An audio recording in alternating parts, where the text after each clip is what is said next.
Ассалаумағалейкум достар, қалдеріңіз қалай? Мен бүгін сіздерге бір айтатын пайдалы кеңесім бұл стартердің үстінде тұратын БК. Әркім әртүрлі айтады. Біреу БК дейді, біреу толкатель дейді, біреу витягіш реле дейді, мысалы үшін. Енді мен өзім БК деп айтам, БК деп. Бұл БКның екі түрі болады. Біреу ашылмайтын түрі, мына жабық, біреу ашылатын түрі. Бір жігіттер айтады, мысалы үшін, менің стартерім тықылдап қала береді дейді. Бір-екі рет тықылдап қызып кетеді, оталып кетеді, бір-екі рет тықылдап оталып кетеді, кейде тықылдамай қалады дейді. Бұның себебін айтып кетейін, достар. Бұл контактіге аккумуляторден плюсовой келіп тұрады. Бұл контактіге БК-дан шығып стартерге барып тұрады. Сосын бұл контактіге кілт замок келеді. Мынаған замоктен ток пайда болғанда ішінде толкательді екеуін тигізетін мынандай пластинка болады. Сол кезде сол пластинкалар лас болады да сваркіленіп қалады типа. Сосын мынаған ток бермейді. Сол күйден тық деп тықылдап қала беретін себебі. Достар, мен қазір біреу ашып көрсетейін. Мынау ашылатын түрі, мынау ашылмайтын түрі. Енді бұл ашылмайтын түрді де ашып жасауға болады. Бұны да адам жасады ғой. Бірақ әрине қиын. Өйткені арасын болгаркамен кесіп шығу керек болады, аккуратны. Сосын ішін ашып, тазалап, қазір мынада көрсететін болам, қалай ашып тазалайтын. Соны ашып, тазалап, жасап, кейіннен кішкентай сверломен тесіп, саморез кішкентай шуруппен қызып жасау болады. Әрине, егер нағыз жоқ болып табылмайтын болса, бірақ бұндай БК көп. Сондықтан ойын алып сала салған жақсы. Енді ашылатын түрі, достарымның арасында 2 болт болады. Сол 2 болт, сосын арасында 2 пайка бар. Мен ашып қойғам, қазір сіздерге көрсетем. Ашып қалай болатынын.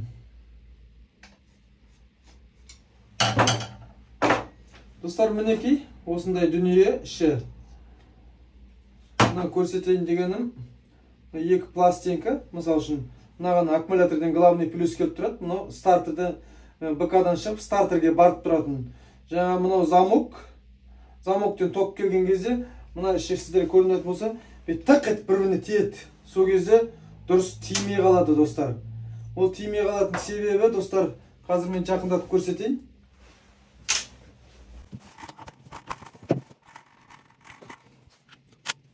Достар, мінекей көріп тұрсаңдар, іштері қотырланып кеткен, достар. Көрдіңіздер ме? Мынау сварк тиіп, сваркіленіп қалған типі. Көрдіңіздер ме, достар? Мына ішін көрдіңіздер ме? Сваркіленіп. Сөйтіп бір-біріне тиген кезде дұрыс контакты болмайды.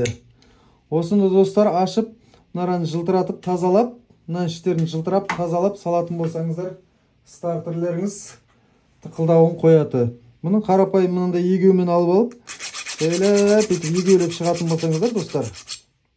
Мені көрдіңіздер ме? Мен енді барлығын көрсету мүмкін бес.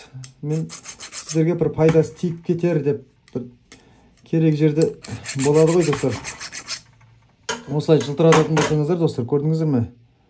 Тап-таза болады, мынаны әбден істеу керек, тазалап. Содан кейін бәрін орнына жинайтын болсаңыздар, обратно пайкілейтін жерін пайкілеп, болттарын қатайтып жасайтын болады.